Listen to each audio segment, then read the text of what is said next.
What's up, guys? Welcome to another episode of Life is Cooler with AC. I'm your host, Alex Cunningham, and today's episode, unofficially, obviously, brought to you by Chattanooga Whiskey.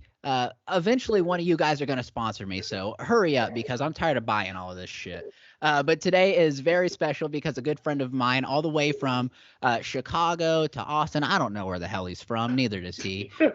Charlie Mac, what's up, buddy? Hey, what's going on, AC? How you doing, baby? Doing good, man. How you been? I've been good, shit, staying afloat, keep doing these shows, man. I know, been busy, motherfucker. Yeah, I know. Shit, you gotta stay busy, man. If you don't keep sharpening your steel, the shit gonna get dull. Yeah, no, I know, and I see you. Yeah, like I was just telling my wife the other day, I was like, man, I gotta get out of Texas, and she's like, why? I said because I see all these other people getting out of Texas. She's like, who's these other people? I said Charlie Mac. It's not a lot. It's not a lot. Because a lot of people stay fucking local. Yeah. And they that will not help you get better. Just like you can be the best in this city, but what else? You got to test your shit. Does your shit work in the East Coast? Does your shit work in the hood? Does your shit work in the suburbs? Yep. Everywhere, Yeah, so, no, for sure. And I like shit everywhere. Yeah, no, absolutely. And I see you grinding. Because you just a couple weeks ago you were in New York. Yeah, I did 2 shows in New York. One in the fucking ghetto, and I did one in Apollo. So that's awesome. Hey, I thought I was gonna get shot afterwards. I'm like, shit. Well, no, but that's what's so crazy, man. And like, I honestly admire about you and just like the hustle because we met, I think, right after I got to Texas, just about a year ago, and you were running a mic down in like North Austin, and I think maybe I saw you like twice, and then you're like, you know what? I'm just going to do shows, man. Like this ain't my vibe. And I was like, all right, man, like good luck because I don't hear that shit happen. And then all of a sudden you're like, you're opening for Eddie Griffin. And I'm like, what the fuck? Like this guy wasn't bullshitting. He's doing it for real. Yeah, man, shit. Cause you got to just go for it. No matter if you fail, at least you'll know. Like you don't have that what if in the back of your mind. Right, absolutely. I mean, so I'm definitely going and I'm trying to see. Look, it's different levels. You can open up for nobodies, quote unquote. You know what I mean? Or you can be the headliner for nobodies. Or you can open up for celebrities, or you can be the celebrity opener. You know what I mean? Like, absolutely. That's just something that I came up with, and I didn't got past. I'm to the part where I open up for names. At least in my head. Absolutely. No. And like, that's what's crazy though, is because you have so many people. Like I talk to people all the time, on this podcast and just, like in general, and everybody talks about how like, there's no real path, in comedy. It's like, if you want to be a doctor, the steps to take with comedy and, like anything in the entertainment industry, there's no path, but like whatever formula you're running by, it's working. And it's incredible to see, I would say even with your writing and stuff, whenever I saw you a year ago and then like we do shows together all the time now. And I'm just like, where did this guy go? Like what happened, like in this last year that you just like catapulted into, like not only great stage presence, but like your writing and everything has just launched. Like where did you go? What happened? Well, I've never really changed my set. A lot of people, they develop their set, then they go to another set. Right. I stay with the same set and I keep perfecting it. I keep chiseling the way out all the bullshit and adding quality in it. You know what I mean? And I just keep changing it, steady changing, but not changing, if you know what I'm saying. Absolutely. Like, I'm just trying to formulate the perfect set. Okay. So that's why every time I do it, I might be almost the same, one word different, or one act out different. You know what I mean? So that's why I just keep trying to get it. I need it perfect. Oh, absolutely. I'm to the point where I think that it's like it's damn near there. It's always room for improvement. Absolutely. But I'm tired of doing it, honestly. So now I'm trying to do a new one. Okay, well, and that makes sense though, because I know that I've seen you several times, and every time you have, and I'm not just bullshitting you, probably one of the tightest 15s that I've ever seen. And I'm not saying that you only have 15, but I'm saying, that's what I've seen. And I'm just like, it's incredible to see 15 so tight. And then what else do you have? You know, because I know that there's All right. more. That's just those are the time slots that I've seen you in. And so is that kind of the plan, that you've got that tight 15 now, and then you're working on a second to clump together for half an hour? Exactly. Yeah, because I'm probably have probably about 30 minutes strong, Hmm. 45 bullshitting. But I want to get, once this first 15 is good and solid, which I think it is, now, like I said, I'm getting to another 15 and make sure and keep doing that the same way Right. until it's strong to put together. Because Okay. I have to have, like, because I've tried to do after my 15, just throw something else out there. It's good, it's okay, but it's not as good as what I started with, my first 15. Absolutely. Yep, for sure. I Yeah. want to So keep going till they're both as solid. Then 45 an hour and so on and so forth. okay, yeah, absolutely. Because I know that we've talked briefly in the past, and that's your goal, right? Within like the, I don't know if you put a timestamp on it, but just based off of the progression that I've seen, you probably are within what, maybe a year, and you're gonna be looking at filming, like an hour. Yeah, probably a year, maybe two, depends on like how this upcoming year goes. Because with the war so fucking crazy, you don't know what the fuck gonna happen. You Yeah, know, for sure. it's like COVID is showing monkeypox around the workplace. Like this is where we're gonna be Right. drinking coffee. Like I don't Yep. know what's gonna happen. So, I know. but I'm Well, are you getting in on that? I know a lot of people have talked about that metaverse. Are you into that? Did I see that you're doing those virtual shows? yeah, I've done 2 or 3 metaverse shows. Okay, how do those go? Oh, yeah, those was great. You just have to get used to the fact that you say a joke and you think it's bomb because you don't hear nothing, Hmm. but it takes like 2, 3, 4 seconds, then you start hearing the Oh, laughter. right. I'm like, Yeah. so you Th- just have to get used to that. Yeah, that'd be weird, just because I like within our industry, like, people all the time, they're like, oh, don't worry about what other people think, this and that. Like, you kind of have to worry about what other people think and the things that Yeah, we do, So having that delayed reaction, I feel like would be very, very humbling, for a minute until people start to laugh. yeah. Honestly, seriously, like, and also it's the act out is different because like my metaverse character is skinny. My Okay. sister was like, why are they skinny? I'm like, God damn it, I can't choose to be fat now, but I can choose if I want to be fat over there. You feel? And I want to be skinny in the metaverse. So, and I have a lot of fat jokes, but they don't translate Right. because okay, you look skinny. So I have to tell them like, hey, in real life I'm fat. God damn it. Right. Yeah. Well, So, that's because I've seen your set, numerous times, and you have a lot of physical humor. mhm, Like the joke that you do about you do one about your teeth, you do one about your legs, and I feel like those mhm. would be hard to kind of get people to understand without having that physical, like right in front of you. Right. Yeah. That's why I didn't really like doing Zoom shows either. So I found a way to like just move my set around, make it so that I can do virtual shows or metaverse.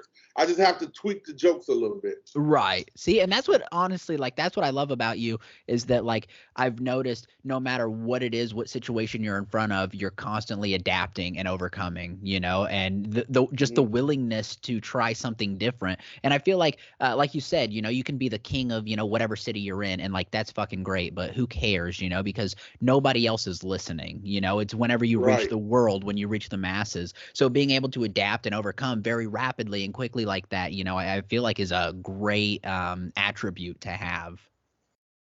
Yeah, yeah, thank you. And it didn't just come like I used to be fucking terrified. Like, Uh-huh. how the fuck I'm gonna do this joke when the crowd is set up like this? I'm not able to do it. So I Right. had to learn, Oh, absolutely. and yeah, and it happened enough that now shit, I can just whatever the setup is, I already mapped out every possible outcome so that I'm able to know what the fuck I want to do.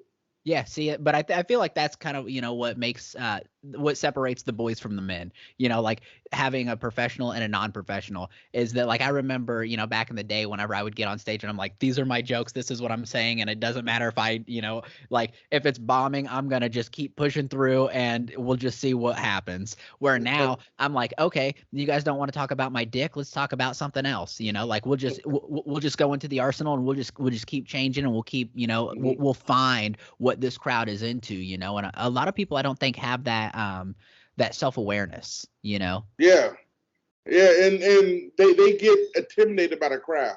Absolutely. If the crowd's not fucking with them, then that fucks with them. They get scared, like, oh shit. And because once you lose the crowd, it's hard to get them back. Absolutely. But and a lot of people give up. But then you got people, you know, like us, who we're gonna keep fighting. For sure. We're gonna hit you with something that's gonna resonate. Goddamn. Yeah. Absolutely, you know. And I mean, shoot, you've seen me do shows where, you know, it's like I'm doing half an hour and I just bombed for 28 minutes of that half an hour. The other 2 minutes was me saying thank you. You know, so it's like there are those times that where things happen, but I think those are also the situations where you can reflect and you can say, okay, how could I have made this better? You know, what direction could I have gone? And it's funny because I'm sure you see it all the time because I know that your net is huge. So I see people that are like, yeah, look at this clip, you know, I just slaughtered this room. And then you listen to the clip and there's like one drunk guy in the back that's laughing, you know, and it's like just kind of that self-awareness. And it's like, did you kill that? Like, was there only one person? Because if so, you rocked it, you know. But like just being able to understand that, hey, I fucked up tonight, you know, like I need to grow from this. Yeah. Yeah. See, definitely, like what made me realize my set needed to be, like, I needed a new set. I did Apollo recently, and I almost got booed off the stage. Oh, and shit. Almost didn't get booed. Okay, it started off doing my set. Mm-hmm. There were some boos coming. The cheers overpowered the boos. Okay. But then the boos came back, and I got the hell out of there. Uh-huh. See, because it's different. Like when you perform at a comedy club, people are actually coming there to laugh. Right. They coming to listen to jokes. The Apollo is different. It's everybody. It's a whole mixture. Okay. You know, them people wanted singers. Them singers was killing it. I'm not even gonna lie. There were some really good singers. Uh-huh. But they all singers and one comedian. We don't want to hear this shit. Get back to the songs. Yep. So, see, and that makes sense. Like, and I've done a couple, you know, like mixed shows. Like, actually, my first 15-minute set, I was doing. There was a band playing, and they were doing 3 hours. So they would do an hour of music, and then a comedian would come on and do 15 minutes to give them a break. And so there were 3 of us, and they did 3 hours. And my first 15 minutes, I think there was a comedian, he opened the show, and then I went second. So I went during their first break. The comedian at the front of the show, he had kind of a hard time because it was early, you know, nobody was drinking, and then people started listening to music, you know, and kind of loosened up, and it was just like this little dive bar. And then I went up and killed the room, and I was so nervous because I had never done more than 10 minutes, which, you know, you say, oh, well, it's just another 5. Well, that's half of 10, you know, so it's like that. It was very intimidating, but I did so well that people actually afterward, they were like, hey, man, where can I find you? Where can I support you? And I was like, oh, you know, here's some free stickers. And they were like, no, like, I don't even want to take your stickers for free. Here's like $15 just, you know, to support the cause. So I realized that you can have, you know, like that music and comedy, but they have to want it, you know, like if they don't want it, you're just going to piss a lot of people off. Facts. That's definitely a fact. So yeah, that's something that you have to, it's a delicate thing. Yeah. You know? Absolutely. So and another question that I wanted to ask you, because you do travel so much, and I know that you have a new baby. Has that affected your traveling or anything, or have you just kind of like figured out that balance? Because I feel like that'd be tough. No, it does. It is tough, but like I've turned down a lot. My fiance, she's real supportive. Mm-hmm. You know, but I feel guilty. Yeah. About going out to open mics, going out to do shows, because I don't want to leave her there with the baby, you know? Absolutely, yeah. You want to be a team player, and like that's your kid. You don't want to be a weekend dad. Right. So that's why I haven't really been doing open mics, even though I really want to go out and start doing them because I've never been an open micer. Right. You know, a lot of people came up through open mics. I came up through competitions. Okay, And gotcha. yeah, from competition, I got booked shows. So okay. I try my material out on the stage at a show, not an open mic. I don't trust open mics. Because you can have something killer. But if the whole crowd's comedian, they're not going to laugh. Yeah. So it's going to make you think like maybe this joke isn't good. Right, for sure. Yeah, so I try to avoid them. But now I'm going to start doing open mic just for the networking. Okay, yeah, for sure. Which I feel like already you're incredible at. You know, like it's funny because when we met, we added each other on Facebook, and it was like mutual friends, and there was like 8 of them, and they were all from all over the country. Like there were people in Indiana, there were people in LA, and I'm like, how do you know these people? You're like, oh yeah, we all met in Vegas, and I'm like, how does that doesn't even make sense for any of these locations? Like you're like, yeah, I get around, and I think honestly that was one of the first things that kind of like intrigued me, you know, because we had talked, you know, and you said I'm from Chicago and, you know, like I just moved down here for comedy and stuff like that. And I'm like, if you just did all of this stuff, then how are you so I don't know the word because I'm kind of dumb, but so ingrained in the comedy world that people from all over the country know you? Like how did that happen? Did you just kind of like hit the ground running and you just met a lot of people right off the bat? Yeah, well, like I said, I came through the competition. So, like in Vegas, it was a competition. I won that as well. Oh, okay. And yeah, so that's why I met a lot of people like Lisa Wood. We both know her. Right. I love Lisa Wood. Yeah, she was just at the show I did in Indiana. Oh, awesome. Yeah, and I also do YouTube. Okay, so, yeah, that's right. I do skits and sketches and all that. But my name has entered rooms that I have never set foot in yet. Because people see me, you know, word of mouth is crazy. Right. So I got the word that I was in North Carolina. I was a big name out there. They brought me out there at the hotel they had me in was so fucking big. I thought I thought I was outside. Yeah, until I looked up and seen this glass ceiling. I'm like, oh, damn. This shit is expensive. It had snacks laid out. I called and it was like everything that you can think of, snacks. So I called. I didn't want to sound fat, so I said, "How much is this water?" They said it's all free. I said, "All of it?" Shit. So yeah, it was amazing, but it's definitely word of mouth, networking. Yeah. You know, people see me and they refer me to other people. Right. And a lot of stuff is not like that because when you're good, people are threatened by it. Right, for sure. But I haven't been experienced a lot of that. So either people just like my spirit or I'm trash. No, I mean, like, if you wanted me to be totally honest with you, I think probably one of the biggest reasons why you have had success in that way is because you do avoid open mics, right? So when you have all these open micers, those are the people, and I don't want to be disrespectful, but, you know, fuck them.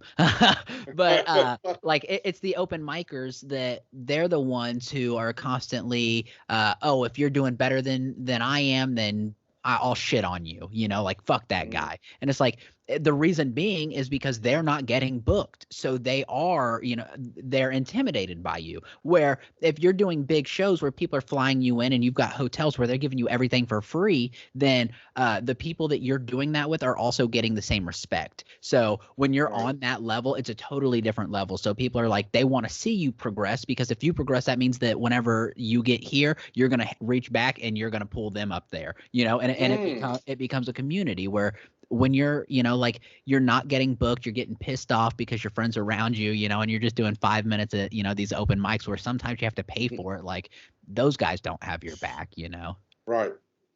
That's deep, Alex. Like that made a lot of sense. Yeah, no, and like, I think I had to learn that the hard way too, you know, because I came up through open mics and stuff like that. Like, I was lucky because when I lived in LA, I started getting booked in a club all the time, and I was there, and I've met some really cool people. Like, if you go back and watch any of the episodes, one that I recommend is Chase O'Donnell, and she is incredible, and she's opening for Christina P right now, and she's a very funny comedian, and I met her in a club, and she has always been very much like, let's all move up together, like we're all in the same class and stuff, but then I have other people where I'm like, I am around more often, and they're like, when you gonna book me? And I'm like, when you fucking get funny, motherfucker, what do you mean? Right. Like I can't help it. I can't help that you're not putting the work in, but it's just totally different type of people. Oh yeah, definitely. They need to be funny, like, because Alex, your shows they show up. You bring numbers out, Yep. And so you have all them people come out, and comedians aren't funny. It's gonna fuck up your reputation. Yeah, absolutely. And I haven't experienced that yet, but it's something that you have to worry about, And somebody here locally made a really good point one time. They said, "I don't book my friends. I book comedians." And I was like, "What do you mean? Your friends are comedians?" And they're like, "Yeah, but not all of the comedians are my friends, And I'm like, okay, like that makes sense. They're like, if you're not showing up and showing out, then unfortunately I don't have time for you. And I was like, okay, well that, because I've always been like, oh, help my friends. And then you just start to look around and you're like, why is it that I'm the only one helping my friends? And all these motherfuckers, like, if I'm like, hey man, can you help me with this? Oh, I'm busy. Like, what? Right. Is that really even your friend at that point? You know what I mean? It's someone who's what do you call it? They're like one of the situational friends, like a friend, a beneficial friend. Exactly. When you can benefit them, Yep. Like your last show, I love that show, man. Well, not your last show, but your last show that I was. Oh right, yeah, that one outside. Yeah, that was an amazing show. I had a good time at that one. And we heard so many compliments about you even after you left. Oh yeah? So many people were like, I don't know who that was in the purple suede jumpsuit, but that motherfucker was funny. And I was like, that motherfucker's stupid because it's 110 degrees out here. But no, like truly just so like, and that's every show, that we've been on together. Like, it's just everybody always has nothing but great things to say about your performance. We did one at Corky's together one time. And I don't remember who the headliner was, but I remember that you were the feature before the headliner. And I remember hearing things about you, you know? That's like, not to, to toot my own horn, but I always say, if you got a headliner, because I don't have time for a headliner. I can do feature, Yeah. I'm not going to, like, put myself in a position I'm not ready for. Absolutely. But I say, whoever you have as a headliner, they better come strong. For sure. Like, because I'm going to make it hard for them. And it's not even on purpose. It's just me being me. Yeah, no. So they better come with it. Exactly. I'm definitely going to come with it.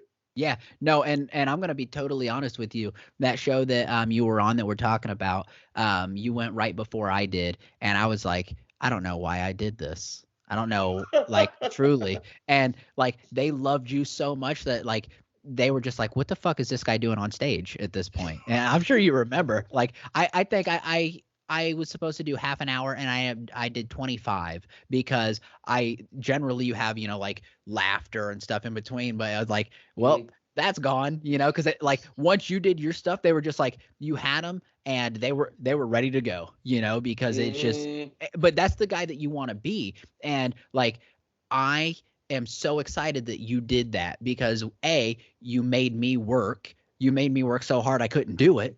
And B, but honestly, and then like I tell people all the time, I'm like, I don't care where you're at in a show. I don't care if you're the opener. I don't care if you're the headliner. Whatever your time slot is, that is your fucking show. You do whatever it takes to make that the best thing you can do because you know what? This is your reputation, So don't ever water yourself down for somebody, like, oh, but the guy behind me, he's the headliner. Like, fuck that. You're on stage right now. You have the microphone. So guess what? This is your fucking show. Right. That's how I see. Like, these are my fans. Exactly. Like, shit, for real. I think Genevieve was the headliner for that show. And okay, yeah, and she did really well. Yeah. Mary, what's her name? Mary Kay? Oh, Angela Kay? Yes. Angela, I remember her saying that show, I'm glad I don't have to go after you, Charlie Mack. Exactly. Yeah. No, and Genevieve, she did really, really well. But like that is the thing though, is that like you can do really well or you can do phenomenal. you know, and that's the thing, because I remember that was the first time that I had ever seen her, and I was like, man, she's funny as hell. Why have I not seen her before? You know, but it's like there's certain characteristics that you look for, you know, like in a stand-up comedian, and that crowd that night, they loved what you were saying, you know, as every fucking crowd that I've ever seen you in front of. So when you said that you got booze, like, I'm just like, what joke did they not like? All right, I came out fucked up. Like, my mic went out on my first joke. Oh, like the show that I did for you down at the yeah. Yeah.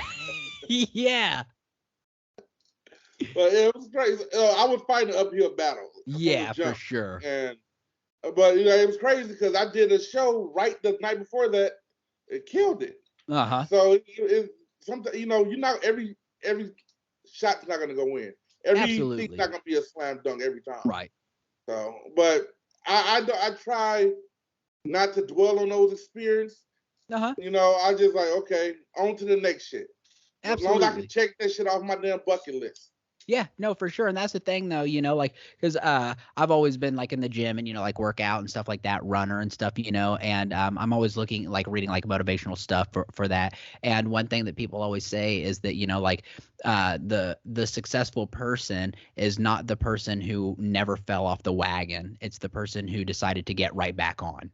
You know, and I'm like, wow, like that makes a lot of sense, you know, because it's like you can fall as many times as you want, but it's how long do you let yourself stay down? That's the difference, you know? So no, you have to just keep pushing through like that. Exactly. You know, you just can't give up. Exactly. Give up. No. And speaking of that has nothing to do with this. We're just gonna I tried to make a segue, but you know, sometimes it doesn't work. Okay. Like it fucking happens. So, but you said that you haven't seen an episode yet, but what we do is we've got questions from the audience. If you guys would like to ask a question, go ahead and leave it in the comments. Shoot me a message, whatever it is. We like to answer your questions. So we're going to go to the ice box and we're just going to read a couple questions and see, you know, just talk about it. Sound good? Oh shit. Yeah. We're live. We're not live. No, we're yeah, I wish we were live. I don't have that technology, you know. I just we'll figure that out eventually. But all right. If you could live in the past or the future, which would you choose? That is from Tanya. All right, well, I have to say the future because the past ain't been too good to black people. So this is the best we've had it. So we're gonna go to the He said, let's just keep moving forward. I ain't going back there now. Hell no. I wish I was back in 1630. No, I don't. He said, what? Would you like to go back to the 50s? I'm going to go with no on that, please. Right. I like to actually sit inside when I dine in places. So let's go to the future and see what we got. I know it's back there. That's funny as fuck. You know, that's like, honestly, that's something that I've never even thought about, you know, because like I've been white my whole life, you know, like, and people are like, oh, would you love to go to the past? Like, fuck yeah, I would, you know, like there's all kinds of cool shit, you know, but like if I was like, oh, let's go to the Civil War, like they're gonna send Charlie Mack before they send AC to the fucking front line. Like shit. I'm like, I'm gonna have to say negative on going to the past. Now, how far forward would you want to go? Would you want to go like post where, you know, like your life expectancy, or would you want to like see where you're at in like 15 years? This might sound a little crazy to you. But I don't really honestly believe in past, future, and present. Actually, I just saw your post on Facebook. Yeah, explain this shit. Time is like circular motion. It's past, present, and future are all happening at the same time. Okay. We're only use the concept of time is so that we can put a better understanding of it. From what I've been studying, because it's like you can see it clearly. Like your future, like think about yourself getting up this morning. Right. Think about it like with that same clarity, you can see yourself going to sleep, getting ready for bed. Right. So I just believe that it's all happening right now, just different versions of yourself experiencing it. Okay. So like So, alternate realities almost, like different dimensions. Is that kind of the idea? yeah, yeah, it's similar to like the multi-dimension where there's like an infinite number of universes with an infinite number of you doing an infinite number of things. Right, like So it's I don't know, constantly happening right now on right now. every wavelength, like rather than just being linear, where this is my life from Yeah, start to finish, kind of like Interstellar. yeah, yeah, definitely, Okay.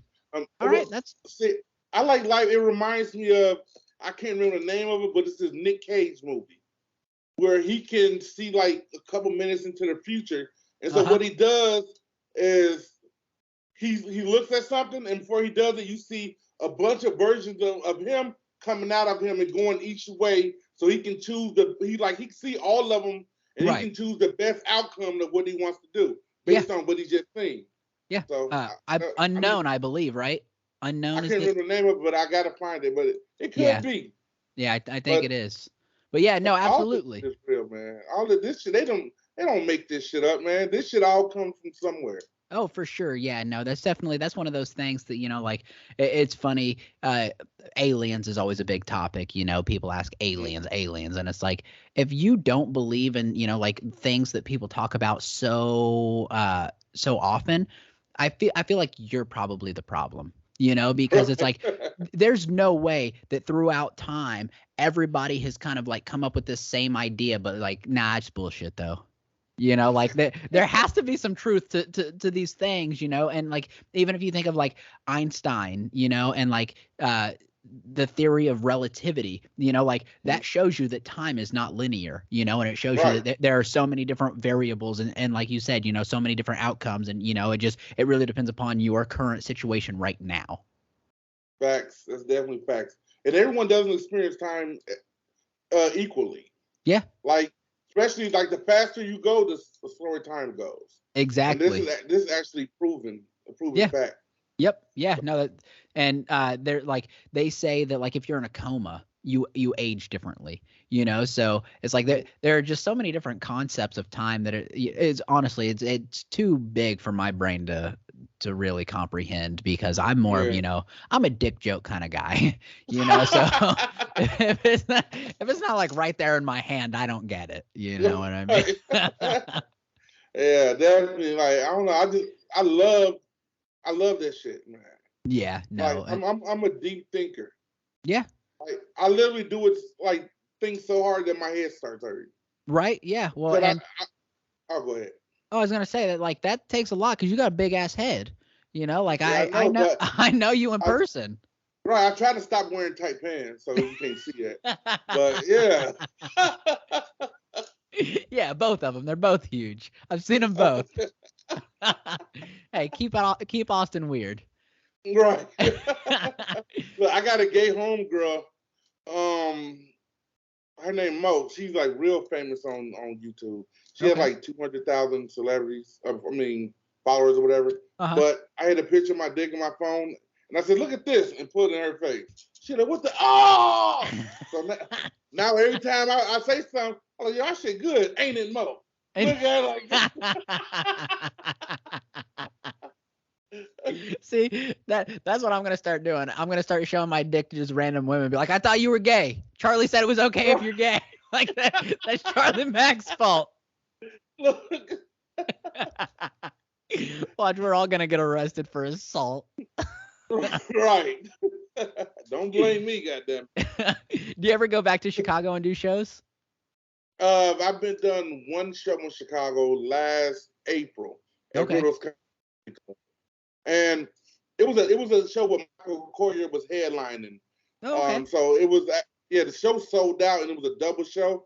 So I was only supposed to do the first show. I did it. I did my thing. Mm-hmm. And then the second show, Damon Williams wanted to get up there and Michael Coyer wanted to leave early. So they literally bumped every comedian off the show, except for like they tried to bump me too. They say, "Yo, we can't do it." I'm like, "No, I got 30 motherfuckers out there that came here with me." Yeah, exactly. Yeah, dude was like, "You ain't got 30 people out." I said, "I fucking do." And then they let me go ahead and get up there and I rock that bitch. That's I mean, awesome. like, don't fucking play with me. Like, try to Exactly. bump me off the show.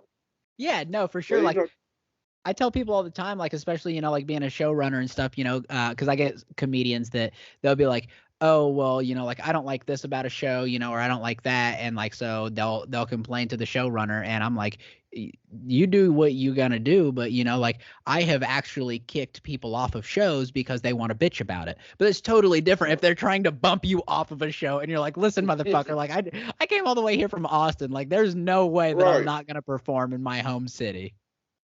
Right. When celebrities involved, they like to do shit like that. Yeah. But shit, I'm telling you, you would have kicked me off that show. You'd have had a problem at that club, goddamn it. Not from me, but from everybody here who wanted to see absolutely. Yeah. But see, like, and that's, I feel like your fan base is so loyal like that, though. Like, I see, no, don't just, me. I see your fucking posts on Facebook and you can be like, well, took a shit today, and everybody's like heart react like, oh my God, me too, Charlie. Like, I'm so proud of you. And I'm like, what are you talking about? Like, we all shit. And they're like, but it's not as good as Charlie's. And I'm like, this son of a bitch. Hey, I've been told that before. This girl was like, can you share this for me? I'm like, why? She's like, because you can post goddamn at the time of the day and everybody's gonna be on your shit. I'm like, exactly. But that's only when I'm posting bullshit. If I post some real shit, I get no love from that. Really? Yeah. See, and like, what's up with that? That's so annoying. Like, I'll post, like some random shit, and everybody, I'll get like 100 likes on it, and then I'll be like, also new merch dropping, and it'll be like 1 like, and I'll click on it, and it's my wife. Right. I'm like, all right. I see where the loyalty lies. Hell yeah, man! It's crazy. I don't understand that, but it's like, especially when you're doing good, like I'm posting shows, I get 1,000,001 likes because when I blow up, they don't want to be like, they want to be like, oh, I supported you. Like, no, you fucking didn't. Like, yeah, you share one thing because you see me doing good, and you just want to be part of it. Like, they won't support you unless it's popular to support you. Exactly. Yeah, no. And like, that's what's so crazy. And like, I've started noticing this recently because like yesterday I got like fucking 4 friend requests.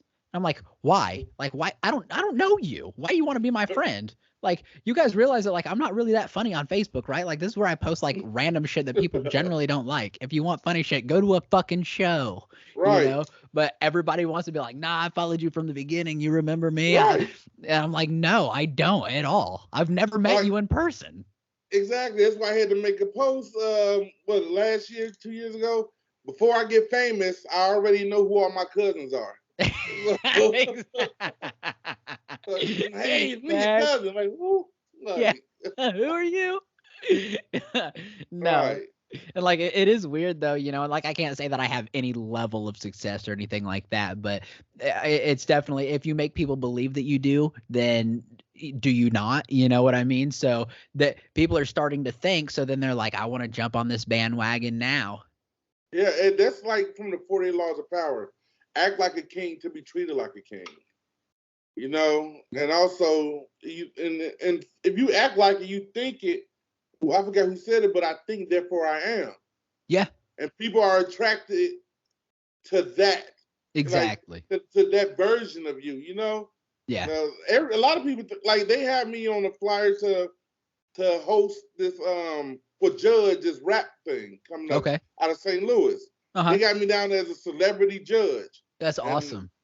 Yeah, some people think I'm a celebrity. I don't think I'm a celebrity, but I've been told, like, you're a fucking celebrity. Like, I've been stopped in different parts of the country for people recognizing me from the internet. That's awesome. Like, yeah, Alabama, North Carolina, Mississippi. Somebody stopped me at I'm in line at a restaurant. And, and they just, oh, can I get a picture? Like, I'm looking bummed as hell. I'm traveling across the country. So I got on this dirty ass beater with some shorts that 3 sizes too small. It's just comfortable. So people don't never recognize me if I'm looking good. Right. I just have to be dirty, and everybody knows me. And everybody can tell, hey, that's dirty ass Charlie Mac. Right. I know that dry skin from anywhere.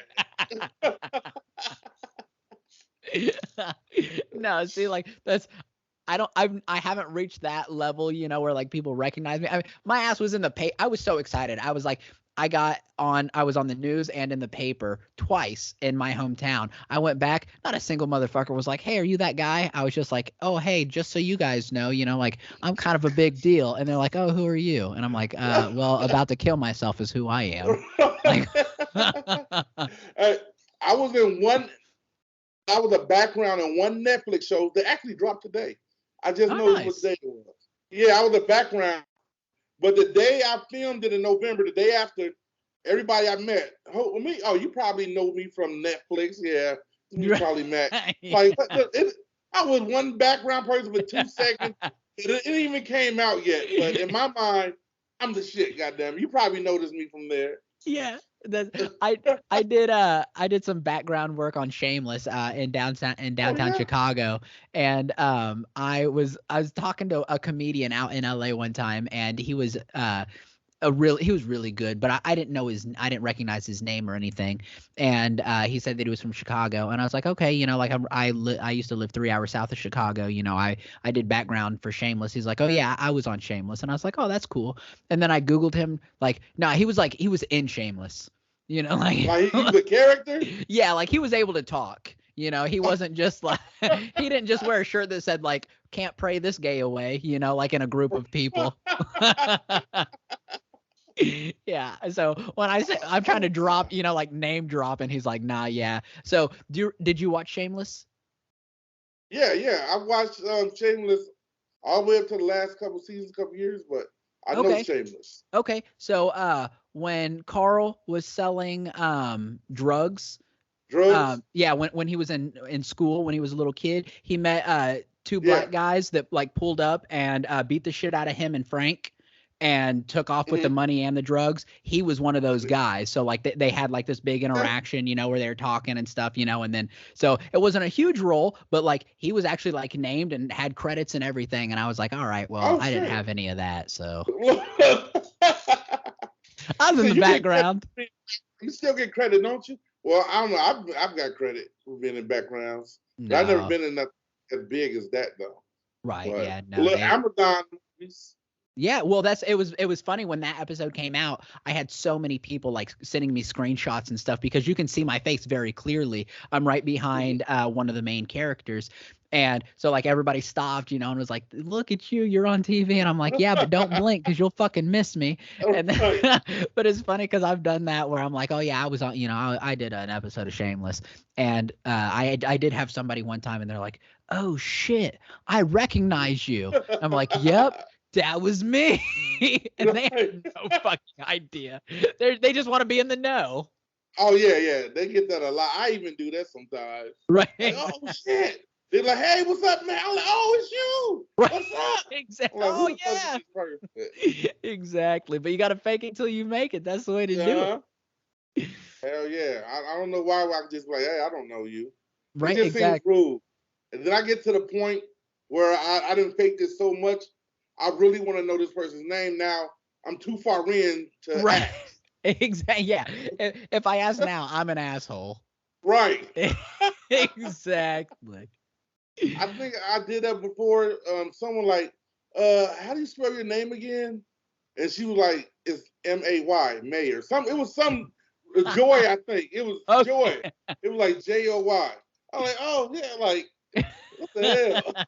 Yeah. And like it's so funny because like I was super popular in high school and stuff, and my wife and we used to go back to my hometown in Florida, and we would run into people, like in Walmart, in the mall, like on the beach, fucking everywhere, and they'd be sitting there talking to me for like 15 minutes, and my wife is like, oh, aren't you going to introduce me? And I'm like, I would if I knew who the fuck I was talking to. Right. Like, and that's what's so bad is like, and I'm just bad with names anyway. But then like, the fact that people knew me, I didn't really know them. So it's like, I have no idea. Like, and what was your name? You can't ask that after spending 15 minutes blocking the Walmart, fucking aisles and be like, and who are you? Right. For real. It's rude at that point. Yeah. It just makes you a piece of shit. I want to do one more question here. I only have a couple left here. So. We need some more questions, you pieces of shit. I'm just kidding. You're not pieces of shit. Ask us questions. All right. This is a good one. What is your best drunk story? Craig Trainer. But you don't drink. Have you ever drank? I used to drink all the time. I used to drink Okay. and party and shit. I don't drink nothing now. Uh-huh. What's my best drunk story? It was so many. So many.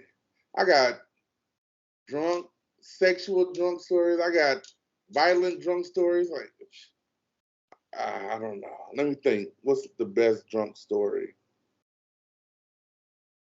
That's a tough one. It is a tough one. I'm Well, like, shit. while you think, I'm going to tell you probably, I don't want to say my best drunk because it's not good. It's just it was like the first time I ever got drunk. My brother came over to my house and he had 2 bottles of Jaeger, and he was like, "Hey, let's drink some Jaeger." And I was like, "All right." So we both drank a fifth of Jaeger, and we were outside. And why we were having a fire in my backyard. We raked my entire yard, and I just remember like it's like slow motion, just like raking, And we raked all the leaves. We cut down some limbs, and it's like fucking 2 o'clock in the morning, in the middle of the city, and he went inside. He's like, "Hey, I'm gonna go use the bathroom," and he goes inside. I fall down, and I've never really been like this drunk before. So like I'm sitting on like my bench, and I like fall down, and I think I broke my finger, and so I text my wife and my brother and his girlfriend, and I'm like, "I broke my finder," and they're like, "We don't have any idea what the fuck you're talking about." So I just lay there for a minute, and I'm like, I start to fall asleep, and I was like, I should probably go inside. And then my brother's just passed out on the couch. And I'm like, this dick was just going to leave me outside all night. And then, so I go inside, and I've got Crohn's disease. So it makes you shit all the time. And, Yeah, my sister has it. okay, yeah. So and alcohol, like it irritates it. So I start shitting like in my toilet, but then I start throwing up, and like I wake my wife up, and she's in there like holding a trash can for me, and I've never drank Jaeger since then. It's not a good story, but it's one of those where you're like, let me tell you about the time where I almost died. Is how I felt. Shit. Oh man, I can definitely top that. But I know about Crohn's disease. Do you have one of them cards that you can use the bathroom wherever? I don't, and like a lot of people, like they say that I should, but I'm like, I'll just shit on your front porch if you're gonna be an Yeah, asshole, I know, right? like that's on you. Hey, I've been pretty much having the same issue. Goddamn, I don't have a gallbladder, and it was like whatever you eat runs right through you. I don't know. It's Okay. definitely not the same, but Uh-huh. I can't. If I go on long road trips, I can't eat. I have to snack. Oh yeah, that's tough. Yeah, but my best drunk story. This is really a hard one. It is hard. Yeah, especially when I have many because I don't drink that much. But Well, you said you had some sexual ones. I'm into the sexual. What do you got? Did you get diddled? first off, this sounds like some white people shit. I don't know what the hell diddle mean. I'm guessing that means did you get some head? I don't know. No. Were you passed out and one of your buddies came in and gave you the old diddlestein? Definitely some white people shit. Look, Alex, black people don't do that. We don't. I'm gonna go diddle his booty. I don't. I'm gonna make that my ringtone. I'm gonna clip you out saying I'm gonna go diddle his booty, and I'm gonna be like, "That's Charlie Mack, everybody." Oh man, hell no. Well, I don't know. Me and my friends, I told you, we used to drink all the time. Cause this back before either one. Like I wasn't doing comedy at this time. She wasn't doing YouTube, so we would try to come up with $11 to go get some Hartley's alcohol. It was a fifth of Hartley's. Uh-huh. It's Apple Hartley's. It's not even a name brand, but we was broke. We didn't have any fucking money, so we go do that. We just go to the crib and we just drink shit and party. And I almost tried to this one time I was drunk. I wanted to go over this girl house so bad. I was like top drunk, so I'm calling her and shit like, yeah, woo, I'm trying to come over. Everybody trying to tell me don't do it and shit. So I go out there. I'm like, fuck y'all. I'm banging on other people's doors and shit. Oh, this turns out my storytelling sucks. But so I go down to get in my car to go over to the house, and my truck's gone. Like, so I'm banging on people's door and shit, asking do they steal my truck. I'm so, and I'm a big dude. I'm 6'5". Like, they look out that peephole, they probably shitting on themselves. It's like 3 in the morning. I'm on the door. Yeah, I know y'all got my truck in here. All right. I know you stole it. Right. Yeah, I did that like 3 different apartments and shit. And then my so-called friends, they wouldn't even. I went back in the house, all the lights off. They went to sleep and shit. I'm like, y'all hear me out here yelling, goddamn, y'all don't give a fuck. Right. But it was good. My car got towed and shit. So. Dang. See that? But that was good if I didn't drive drunk. Yeah, that is good. Yeah. See, it kind of reminds me of this story, because it's, drunk story. It's not my story, but it's a story. My brother used to be, really bad into drinking. And one night I got a phone call. Well, my wife got a phone call, and it was the police. And they said, we have this car, and it came up with your address, so we found your phone number. And my brother was living with me at the time, and we were like, okay, what's up? They said, we found this car. And we were like, oh shit, like what's going on? And so we meet them, and there's my brother's fucking Mercedes wrapped around a telephone pole. And I was like, oh, what? Wow. And I was like, what the hell? And they were like, it seems stolen. So can you contact your brother? And I was like, he's not home, like I don't know where he's at, like I don't think he has a phone right now, so I don't know. So they were like, well, they saw somebody running from the accident, and he was like, I think they said like 200 pounds and like 6'2", 6'3". So, a pretty big guy. And the next day, my brother calls me and he's like, hey, I need you to come pick me up. And I was like, all right, cool. What's up?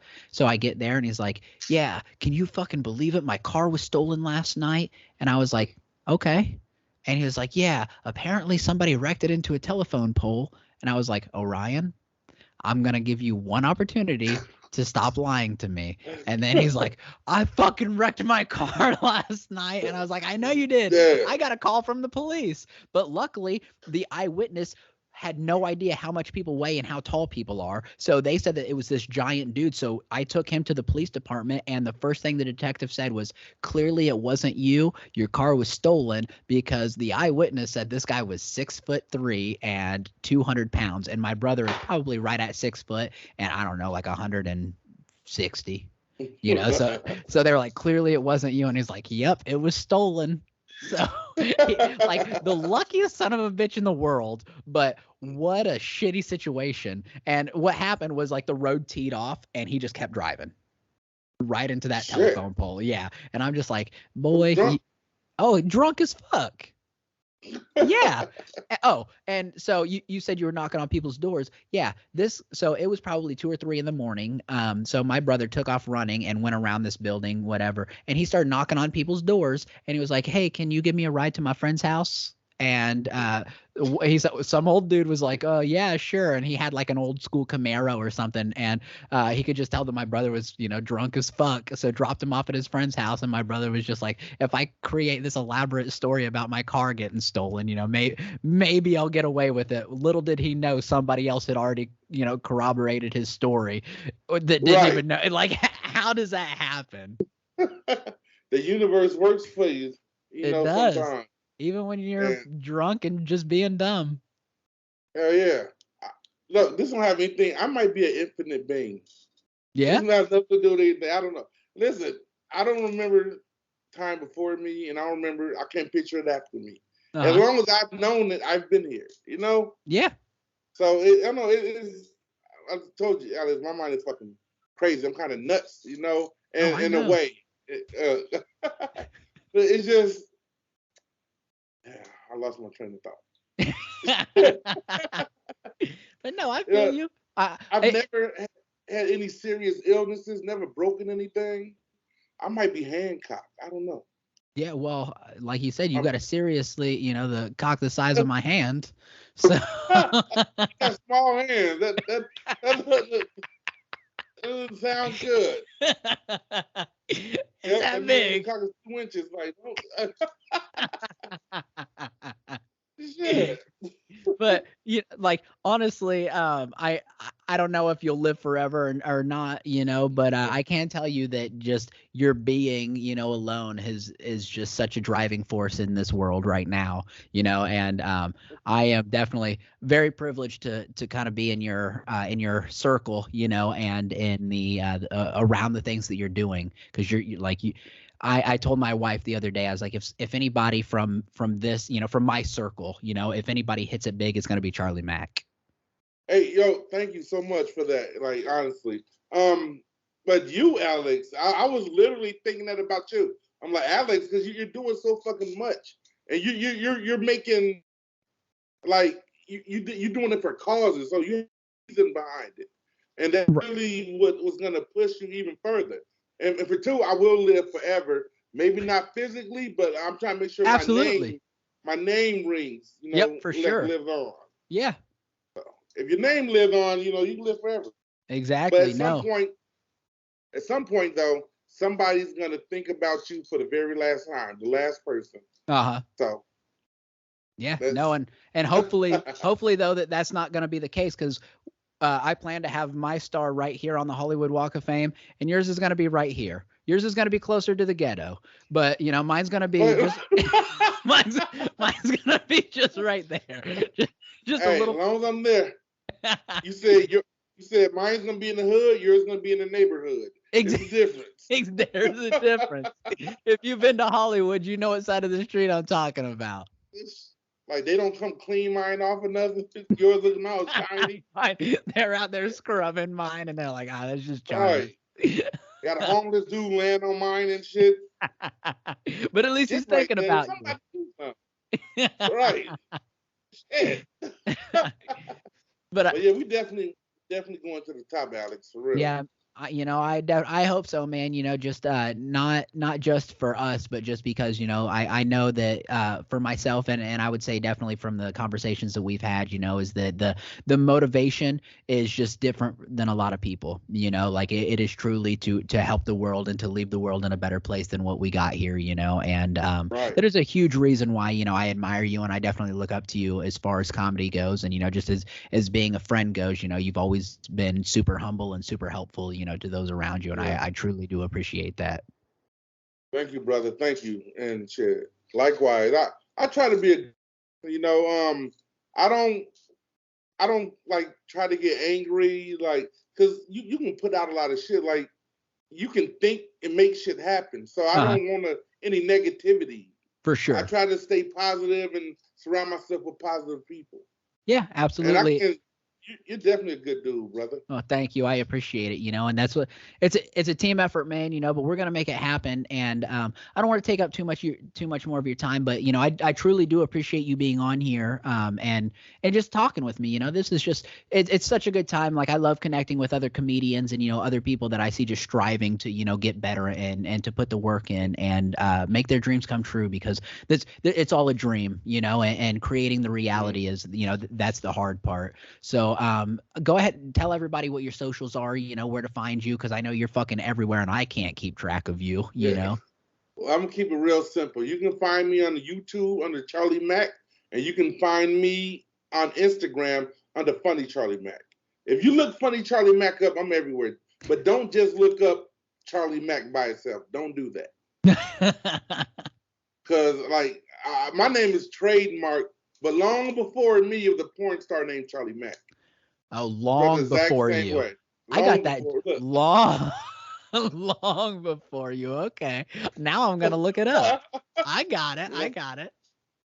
Oh, hey, don't risk, goddammit. You got some good shows, though. Some good shows. But no, but I don't know. We'll find out.